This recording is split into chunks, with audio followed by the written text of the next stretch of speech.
السلام علیکم. آپ دیکھ رہے ہیں کھری بات لقمان کے ساتھ. میرا نام مبشر لقمان ہے اور آپ کو میں ایک بات بتاؤں کہ لاکھوں کیسز اس وقت لاکھوں کی تعداد میں کیسز جو ہیں وہ کئی سالوں سے پینڈنگ ہیں مختلف عدالتوں کے اندر. سپریم کورٹ ہو, ہائی کورٹ ہو, سیشن کورٹ ہو, لوور کورٹ ہو, آپ جہاں مرضی چلے جائیں وہاں پہ لوگوں کی سنوائی نہیں ہو رہی.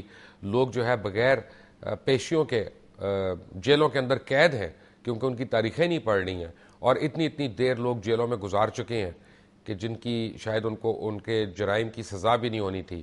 ایک آپ کو حیران کن بات بتاتا چلوں کہ جن کو نہیں پتا کہ پاکستان کی جیلوں میں آپ چاہے کیمپ جیل میں چلے جائیں لاہور میں یا آپ کہیں اور چلے جائیں, میں کیمپ جیل تو خود دیکھ کے آئی ہوں, اس لیے میں دعویٰ کر رہا ہوں کہ وہاں پہ عورتیں اور چھوٹے بچوں کو جیل کے اندر قید بند کیا ہوا ہے, جبکہ پاکستان کا قانون اس کی اجازت نہیں دیتا. ہو کیا رہا ہے کہ پاکستان میں ہمیشہ سے, اب آپ روٹ کاز کی بات کریں ڈھونڈنے کی, تو ججز جو ہیں ان کا تقرر جو ہے ہمیشہ سے متنازع رہا ہے. اور اس کے بعد یہ بھی کہا جاتا ہے کہ ملک میں عدلیہ کی بہتری کی جو فضا بنی تھی اس سے چند وکیلوں نے اور کچھ ججز نے بہت فائدہ اٹھایا, اور اس کے علاوہ جو پروفیشن ہے یا پروفیشنلز ہیں ان کو اس کا کوئی فائدہ نہیں ہو رہا. اور یہ بھی کہا جا رہا ہے کہ عدلیہ کی آزادی وہ صرف سپریم کورٹ تک ہی رہی, اس سے نیچے ہو کے لوور کورٹ جہاں پہ ایک عام آدمی تڑپتا رہتا ہے اس کی سنوائی نہیں. اور پھر ایسے متعدد کیسز آئے ہیں کہ جہاں پہ عدلیہ سے تعلق رکھنے والے لوگوں نے, جیسے میں ایک نام بھی لے لوں گا, مجھے تو کوئی ڈر نہیں ہے, بے شک کوئی اندر ڈال دے مجھے, جیسے خواجہ شریف صاحب ہیں.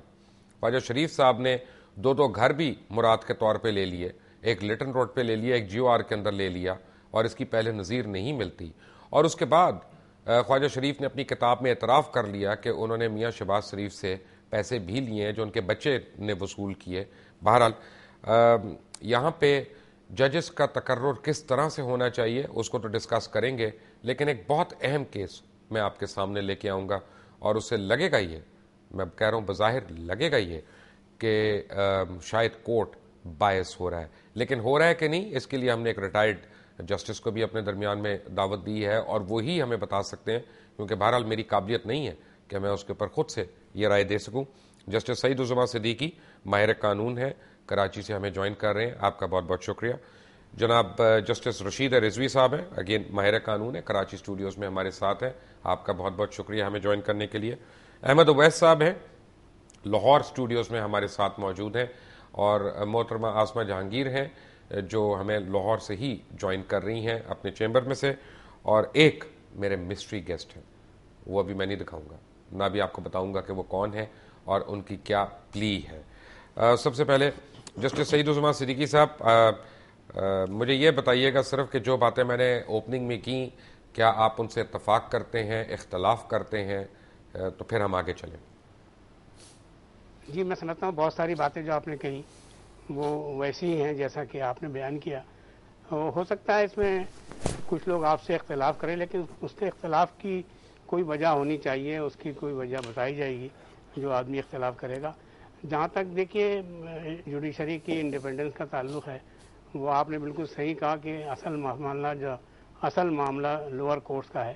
لوور کورٹس کے اندر جو موجودہ حالت ہے وہ اسی طرح سے برقرار ہے جو انڈیپینڈنس آف جوڈیشری سے پہلے تھی, اور عام آدمی کا جو واسطہ پڑتا ہے وہ نیچے کی عدالت سے پڑتا ہے. جو کیسز ہائی کورٹ اور سپریم کورٹ میں جاتے ہیں ان کی تعداد بہت معمولی ہے, غالباً 1% بھی نہیں ہے جو کیسز ہائی کورٹ اور سپریم کورٹ میں جاتے ہیں. تو اس لیے اصل مسئلہ جو ہے وہ نیچے کی عدالتوں کا ہے. اس وقت صورتحال یہ ہے کہ کسی بھی عدالت میں آپ چلے جائیں, کیونکہ میں کراچی میں ہوں تو میں کراچی کے متعلق آپ کو بتا سکتا ہوں. کسی بھی عدالت سول عدالت میں آپ چلے جائیں تو آپ دیکھیں گے کہ وہاں پر بے شمار لوگ بیٹھے ہیں. ایک کورٹ کے اندر 40 سے 50 کیسز ایک دن لگتے ہیں, جو کہ انسانی بس کے بات نہیں ہے. نہ اتنے کیسز سنے جا سکتے ہیں, نہ ان کا تصفیہ ہو سکتا ہے. اسی طرح سے ہائی کورٹ کی حالت بھی یہاں اس وقت موجودہ سندھ کے اندر بڑی خراب ہے. 40 ویکینسیاں ہیں جس میں سے صرف 15 جج کام کر رہے ہیں, اور پچھلے 9 مہینے سے یہ ویکینسیاں یہاں سندھ کے اندر موجود ہیں. جسٹس رشید رضوی صاحب, یور ٹیک آن اٹ. جیسے جسٹس سعید الزماں صدیقی صاحب نے کہا, آپ کی بات سے بہت کم لوگ اختلاف کریں گے. جب سے پاکستان بنا ہے عدلیہ وہ ادارہ ہے, چاہے سویلین گورنمنٹ ہو چاہے ملٹری گورنمنٹ ہو, اسے ہمیشہ نظر انداز کیا گیا، ہمیشہ اس کو ایک سوتیلے بیٹے کا سلوک کیا گیا ہے. یہی وجہ ہے کہ ہمارے ہاں آج بھی ججز کوئی بھی ہو، سب آرڈینیٹ جوڈیشری سے لے کے سپریم کورٹ کی بینچ 1 تک آپ دیکھیں گے کہ یہ اوور برڈن ہے کام سے. کبھی کوشش نہیں کی گئی ہے کہ ججز کی اسٹرینتھ بڑھائی جائے، ان کے اپائنٹمنٹ کے پروسیجر کو ایزی کیا جائے، لوگوں کو اٹریکٹ کیا جائے. اب کچھ سالوں سے یہ ہوا ہے کہ ان کی تنخواہوں میں اضافہ ہوا اور ایک لوکریٹو سیلری اب جا کر بنی ہے. جس زمانے میں ہم جج تھے بڑی معمولی تنخواہیں ہوا کرتی تھیں. تو یہ چیز آپ کو اپنے سامنے رکھنی پڑے گی. آسما جہانگیر صاحبہ، کیا یہ صحیح نہیں ہے کہ چیف جسٹس میں بی اے ویری گڈ مین، لیکن 2013 کے بعد کوئی بھی شخص چیف جسٹس آ سکتا ہے؟ پھر یہ چیمبر سے ججز بنانے کا رواج کیوں ہے؟ یہ بار سے کیوں نہیں بنائے جاتے ججز؟ دیکھیں، میں پہلے آپ سے یہ بات کرنا اور واضح کرنا چاہتی، میرا خیال ہے یہ فرض ہے میرا واضح کرنا، کہ اب جو ججز بنتے ہیں 18th امینڈمنٹ اور اس کے بعد 19th امینڈمنٹ کے بعد، وہ انیشیٹ کرتے ہیں جو کہ جوڈیشل کمیشن ہے، اور جوڈیشل کمیشن میں نامنیٹ نام صرف چیف جسٹسز کرتے ہیں. کسی نے ان کا ہاتھ نہیں پکڑا ہوا، وہ خود ہی لوگوں کو نہیں نامنیٹ کرے ہیں. بار بار ہم نے بار کی طرف سے ریزولوشنز بھی پاس کیے، کہا بھی اور اوپنلی التجا بھی کی کہ آپ ججز کو نامنیٹ کریں اور ان کو ایلیویٹ لوگوں کو کریں. ہمیں یہ کہا جاتا ہے اور لاہور کے بارے میں یہ کہا گیا کہ یہاں پہ کوئی وکیل ہی نہیں اس قابل جس کو ہم ایلیویٹ کریں. اور آپ اگر دیکھیں کھول کے سارے ہائی کورٹس کی طرف جائیں، کم از کم میں آپ کو لاہور ہائی کورٹ کی تو ضرور بات کر سکتی ہوں، اور باقیوں میں بھی مجھے پتا چلا اور میں جاتی رہی ہوں. یہی رونا ہے کہ جو ججز لگائے جا رہے ہیں، میں سب کی بات تو نہیں کرتی ہوں، مگر زیادہ تر جو ہیں وہ ان کی کوئی کیپیسٹی نہیں ہے، وہ میرٹ پہ نہیں آتے ہیں. مثلا اس قسم کے لوگ بھی لگائے گئے صرف اس وجہ سے کہ موومنٹ میں انہوں نے قربانی ایک بھینس کی دی یا وہ موومنٹ میں آگے آگے تھے. یہ تو کوئی کرائٹیریا نہیں ہے جج لگانے کا. اور یہ ایک جج کو، ایک وکیل کو اس لیے نہیں لگایا گیا کہ وہ کسی زمانے میں کسی سیاسی پارٹی میں ہوتا تھا، مگر ایک وکیل کو لگا لیا کہ وہ سیاسی پارٹی میں ہے. ایک وکیل کو کنفرم کر دیا جس کی صرف 2 مہینے کی ٹینیور رہ گئی تھی، اور 2 مہینے کے بعد وہ کم از کم 3.5 لاکھ روپے پینشن لے رہے ہیں ساری عمر کے لیے. تو یہ چیزیں جو ہیں یہ نہیں اب ہو سکتی ہیں. اور ایسا بھی تو ہوا ہے نا آسما بی بی، میں sorry to interject, but parliamentary committee نے کسی کا ہاتھ نہیں روکا ہے. ایسا بھی تو ہوا ہے نا کہ جیسے علی رضا ہیں former president bank of national bank of Pakistan کے، اور ان کی ایکسٹینشن کو غیر قانونی کہہ کے ان کو فوری طور پہ ٹرمینیشن کے آرڈرز بھی دیے گئے، لیکن جسٹس رمزے صاحب کو ایکسٹینشن دے دی گئی. تو یہ ڈسپیرٹی کیوں ہے؟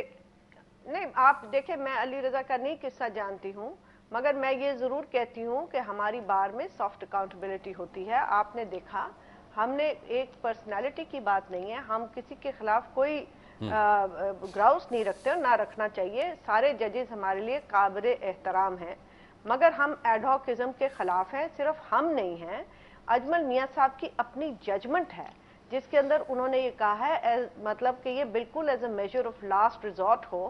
اور ان کی آپ ججمنٹ پڑھیں تو وہ کہتے ہیں کہ ایڈ ہاک جج ایک اسپیسیفک ریزن کے لیے، ایک اسپیسیفک ٹاسک کے لیے ہونا چاہیے. اور اس ججمنٹ کو پتہ نہیں سعیدالزمان صدیقی صاحب میرے سے بہتر جانتے ہیں. میں تو جب وہ ججمنٹ پڑھتی ہوں تو ایک ایڈ ہاک جج از ناٹ اے پرماننٹ جج آف دا سپریم کورٹ. وہ تو جھنڈا بھی اپنی گاڑی پہ نہیں لگا سکتا ہے. احمد اویس صاحب، مجھے صرف یہ بتائیں کہ جوڈیشل ججز جو ہیں، اگر ان کی پرفارمنس اتنی اچھی ہے تو ان کو پرماننٹ کر دیں، اور اگر پرفارمنس اچھی نہیں ہے اور پرماننٹ نہیں کرے تو ان کو پھر ایکسٹینشنز کیوں مل رہی ہے؟ نہیں صاحب، ایکسٹینشن نہیں ہے، وہ ایک نارملی اب یہ طریقہ کار ہے کہ جب ایلیویشن ہوتی ہے اور وہ 1 سال کے لیے ایز ایڈیشنل جج لگاتے ہیں، اور 1 سال کے بعد اگر وہ پرفارمنس سیٹسفیکشن کے مطابق ہے اور اس کے بعد ان کے پاس یہ چوائس ہے کہ وہ ان کو کنفرم کر دیں گے یا کنفرم نہیں کریں گے تو وہ فارغ ہو جائیں گے. یہ ایک اوور دا ٹائم یہ ایک طریقہ کار ہے جو اس کمیشن کے بننے سے پہلے بھی تھا اور ابھی بھی وہی چل رہا ہے. تو مجھے یہ بتائیں کہ جو پارلیمنٹری کمیٹی نے جو اپنے تحفظات کا اظہار کیا ہے، یو ایگری ود دیٹ؟ تحفظات کا اظہار انہوں نے ایک ہی جج کے متعلق کیا تھا اس کے اوپر، لیکن کانسٹیٹیوشنلی اس میں کوئی بار نہیں تھا. انہوں نے یہ کہا نا کہ سپریم کورٹ کے اندر تعینات کے لیے سندھ ہائی کورٹ کو نظر انداز کیا گیا. میں سمجھتا ہوں کہ ہم نے آگے بھی یہ بات اٹھائی تھی کہ جو سینیورٹی کا پرنسپل ہے یا جو سینئر موسٹ جج ہے یا چیف جسٹس جو ہے، اگر آپ اس کو ایلیویٹ نہیں کر رہے ہیں سپریم کورٹ میں تو اس کے ریزن ہونے چاہیے.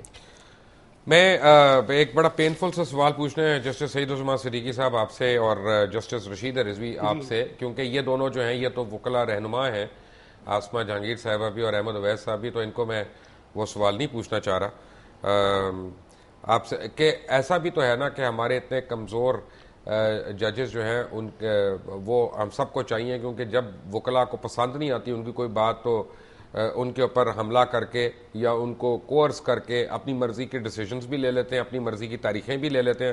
خاص طور لوور کورٹس پہ ایسا ہو رہا ہے، اور یعنی ان کو کوئی تحفظ بھی نہیں اس طرح سے فراہم کیا جا رہا.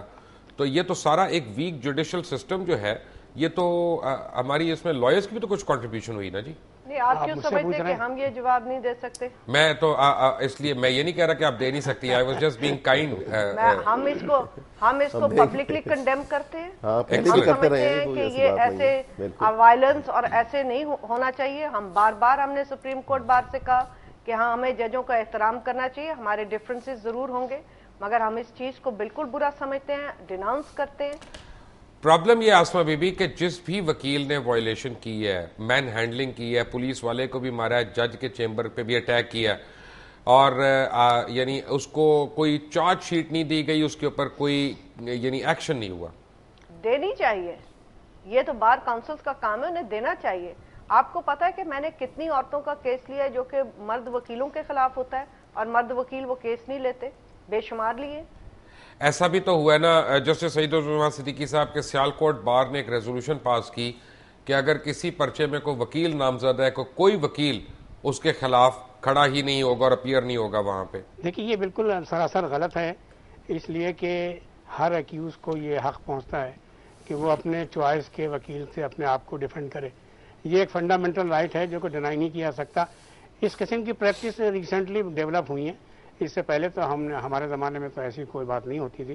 لیکن یہ بات آپ بالکل صحیح کہہ رہے ہیں کہ یہ معاملات جو ہیں یہ عدلیہ کی بحالی کے بعد اس قسم کے معاملات بہت سارے سامنے آئے جس میں وکیلوں نے وائلنس کے ذریعے ججز کو ڈرایا دھمکایا. دیکھیے کسی بھی جوڈیشل پرفارمنس کے لیے سب سے ضروری چیز یہ ہے کہ ماحول ایسا ہونا چاہیے جس میں جج فریلی کام کر سکے. Right. Justice Saeed ur-Rehman Siddiqui, justice Rashid Rizvi, Asma Jahangir, Ahmed Awais اور میرے ایک مسٹری گیسٹ ہمارے ساتھ ہیں. We come back to them after quick break. Take a break. Welcome back from break. Ahmed Awais sahab, 18ویں ترمیم کو عدالت میں چیلنج کیا گیا اور یہ کہا گیا کہ عدلیہ کی آزادی پر حملہ ہے.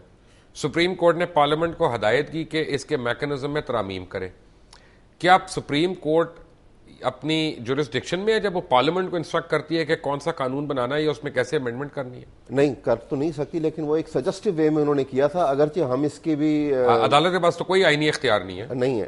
اور تو پھر سجیسٹ کس بات کی؟ نہیں جی، انہوں نے ایک سجیشن دی تھی کیونکہ پروسیڈنگز جو ہیں یعنی انہوں نے پارلیمنٹ کو یہ کہہ دیا کہ ایسی ترمیم لاؤ جو ہمیں سوٹ کرتی ہے. میرے خیال میں یہ سوٹ والی بات بھی اگر ہوتی تو وہ اتنے لمبی جو وہاں پہ آرگیومنٹ چلی اور دن رات جو ہے ڈے ٹو ڈے 19ویں ترمیم میں ججز کے کردار کو کیوں بڑھا دیا گیا؟ میں آپ کو عرض کر رہا ہوں کہ اگر چاہیے تو یہ تھا کہ جتنا لمبا یہ کیس چلا، غالباً 3-3.5 مہینے ڈے ٹو ڈے ہیئرنگ ہوئی اور بے تحاشا کیس لا تھریش آؤٹ ہوا، انڈیا کا، پاکستان کا، دوسرے ممالک کا. چاہیے تو یہ تھا کہ کسی لاجیکل کنکلوژن پر پہنچایا جاتا، اور ادھر وے جو بھی ڈیکلیریشن سپریم کورٹ اس کے اوپر دے سکتی تھی وہ دینا چاہیے تھا. اتنی پروسیڈنگ کے بعد اس کے بعد یہ سجیشن ایک سجیسٹو وے میں ایک ڈائریکٹو سا ایشو کر کے اور اس کے بعد اس کو ختم کر دیا گیا. میں سمجھتا ہوں کہ یہ اٹ واز اس قسم کے کمپرومائز نہیں ہونے چاہیے. رشید رضوی صاحب، کیا یہ ملیشس نہیں تھی بات پوری کی پوری؟ نہیں جی، لقمان صاحب PLD 99 سپریم کورٹ میں ایک الجہاد کیس ہے جس میں چیلنج کیا گیا تھا کہ جو ناردرن ایریاز ہیں گلگت بلتستان، اس میں فنڈامنٹل رائٹس نہیں ہیں. یہ حبیب الخیری صاحب نے کیس فائل کیا تھا، رپورٹڈ ہے، اجمل میاں صاحب کی ججمنٹ ہے 5 رکنی بینچ کی، جس میں حکومت کو ڈائریکشن دی گئی تھی کہ وہ اس ایشو پہ لیجسلیٹ کرے. تو یہ کہنا کہ یہ 19 ترمیم کا یہ جو ہے 18ویں ترمیم کا فیصلہ نیا ہے، یہ سراسر غلط ہے. ایک چیز کی اور میں وضاحت کروں گا، یہاں یہ بات کہی گئی ہے کہ جی صرف تحریک سے وابستہ ججز کو رکھے گئے ہیں. سندھ میں ایک بھی ایسا جج نہیں ہے جس کا تحریک سے ابھی جو اپوائنٹ ہوئے 2-3 سال میں کوئی واسطہ رہا ہے. فیبرری 2011 میں جو 10 ججز یا 8 ججز لاہور ہائی کورٹ کے کنفرم نہیں ہوئے، اس میں وہ ججز تھے حافظ عبد الرحمان انصاری. مجھے صرف ایک بات بتائیں جسٹس صاحب، عمر پیرزادہ رضوی صاحب انہیں کنفرم نہیں کیا گیا ہے. میں سمجھتا ہوں آسما جہانگیر صاحبہ اپنے آپ کو کریکٹ کریں اس بات پر. نہیں، مجھے ایک صرف بات کا جواب دے دیں، پھر آسما بی بی سے بھی ان کو موقف لے لیں گے کہ یہ جو ڈسینٹنگ اوپینین ہوتا ہے، یہ اس کا کوئی نہ کوئی تو پیرامیٹر ہوگا نا، کہ جب این آر او کا کیس آ رہا ہے تو 17 کے 17 ججز ایک ہی فیصلہ دے رہے ہیں، جب 18ویں ترمیم کا آ رہا ہے تو سارے کے سارے ججز ایک ہی فیصلہ دے رہے ہیں، اور جب کوئی اور آ رہا ہے عام میرے جیسے ایک بندے کا کیس ہے تو اس پہ ڈسینٹ نوٹ آ گیا. یہ بیرومیٹر کیا ہوتا ہے اس کا؟ دیکھیں، اس میں تو ہر ججز جو ہے انڈیپینڈنٹلی سوچتا ہے، اپنا مائنڈ اپلائی کرتا ہے، اور بہت دفعے ہوا ہے کہ ڈسینٹ آیا ہے. جب آپ کو معلوم ہے سندھ ہائی کورٹ بار ایسوسی ایشن کی ریویو پٹیشن فائل کی گئی تھی، اس میں جسٹس سردار رضا خان نے ڈسینٹ کیا ہے. اس میں تو ڈسینٹ تو ہمیشہ آتا رہتا ہے اور کنسنسس بھی آتا رہتا ہے. 20 جولائی کی ججمنٹ میں بھی ڈسینٹ تھا. نہیں ہے جی 20 جولائی کی ججمنٹ جب آئی تھی، جب چیف جسٹس پاکستان افتخار محمد چودھری جب بحال ہوئے تھے، اس میں بھی آپ نے دیکھا 3 ججز کا اس میں ڈسینٹ تھا. آسما جی ڈسینٹ ہوتا تھا جی، اور ایک ججمنٹ میں ضرور رضا صاحب نے کیا، اور میں سمجھتی ہوں کہ جو ان کا ڈسینٹ تھا، اور میں نے یہ ریفرنس میں بھی سپریم کورٹ میں کہا کہ ان کا ڈسینٹ شاید زیادہ یاد رہے گا ایز اے ہسٹورک ڈسینٹ. باقی جہاں تک میں یہ سمجھتی ہوں کہ تحریک میں اگر کوئی لوگ ہیں اور وہ کمپٹنٹ ہیں، ان کو لگانے میں کوئی حرج نہیں ہے، مگر اپنے اپنے تجربے ہوتے ہیں. ہمارے یہاں یہ تجربہ نہیں ہے، اور اگر تحریک میں کوئی لوگ تھے اور انہیں نہیں کنفرم کیا گیا تو بیچارے بہت ہی گئے گزرے تھے ایز ججز. باقی میں آگے چلنا چاہیے، یہ ان کا پوائنٹ آف ویو ہے، میرا اپنا پوائنٹ آف ویو ہے، مجھے کریکٹ کرنے کی کسی کے کہنے پہ ضرورت نہیں ہے. ویسے اگر جس نے باقی میں آپ سے یہ کہنا چاہتی ہوں کہ جہاں تک یہ آپ نے 18th اور 19th امینڈمنٹ کے کیس کی بات کی، اب 18th کے اوپر 19th بھی آ گیا. جو جج صاحبان نے کہا، میں حالانکہ I agree with Ahmed Awais Sahib کہ جو پارلیمنٹ کو کہنا کہ آپ نے ایک امینڈمنٹ پاس کی ہے وتھ کنسنسس اوور ویلمنگ، ہم اس کو نہیں مانتے، is a very different thing to asking the parliament کہ جی یہ آپ کے لکونے رہ گئے، اس کے اندر آپ ایک قانون بنا دیں. اور وہ ماحول بھی ہمیں یاد ہے جس ماحول میں کہا گیا تھا. چلیں جیسے بھی ہوا اچھا ہو گیا، 19th آ گئی. اب 19th امینڈمنٹ کا کیس بھی پینڈنگ ہے. سپریم کورٹ بار ایسوسی ایشن اس کی پٹیشنر تھی، اور 1 سال جتنے سال میں رہی ہوں پریزیڈنٹ، وہ کیس نہیں آیا. میں حیران ہوں. آپ نے ارجنٹ ہیئرنگ کی اپلیکیشن دی؟ ہاں دی جا آپ نے ارجنٹ ہیئرنگ کی اپلیکیشن دے کے لگوائی کبھی کیس؟ جی نہیں، میں نے اس لیے نہیں لگوائی ارجنٹ ہیئرنگ کی اپلیکیشن دے کے رشید رضوی صاحب، کیونکہ مجھے بھی پتہ ہے مجبوریاں کیا ہیں، اور میں دیکھنا چاہ رہی تھی کہ وہ آئے گا کہ نہیں آئے گا میرے ہوتے ہوئے. ایک دفعہ لگا وہ، اور پھر وہ لسٹ پہ نہیں آیا. بہرحال جب بھی لگے گا تو میں یہ سمجھتی ہوں کہ وہ جب کیس لگے گا تو اب ہمارے پاس کیا موقف ہے، اور اس کے اندر صرف ججز کی قناعتی جو ہے وہ نہیں ہے انڈر ڈسکشن، اس کے اندر اور بھی چیزیں ہیں، بہت سارے اور بھی پوائنٹس ہیں. ویسے ایک منٹ، میں نے ایک چیز میں نے پوچھنی ہے، سوری، میں نے ایک بالکل انڈائریکٹ سا یعنی چیز پوچھنی ہے جسٹس سعید الرحمان صدیقی صاحب سے. جس صاحب مجھے ایک بات کا ذاتی طور پہ پتہ ہے، وہ کیا کہتے ہیں، آسما جہانگیر صاحبہ سے میرے سیاسی یا نظریاتی اختلافات ہو سکتے ہیں، لیکن ایک بات پہ ان کو اور ان کی بہن دونوں کو کریڈٹ دینا پڑے گا کہ جتنی دیر تک یہ بار میں رہیں ایز پریزیڈنٹ، انہوں نے کوئی کیس نہیں وصول کیا سپریم کورٹ میں اپیئر ہونے کے لیے. تو کیا یہ ایک روش جو ہے اس کو ختم نہیں ہونا چاہیے کہ جو آپ کے اپنے دوست یعنی احباب یا واقف وکلا جن کا پتہ ہوتا ہے کہ آپ کے ساتھ اٹھنا بیٹھنا ہے، ان کے کیسز آپ پہ بند ہو جائیں؟ دیکھیے، یہ تو ہمارے یہاں ایتھکس کے اندر کوڈ آف کنڈکٹ میں بھی یہ لکھا ہوا ہے کہ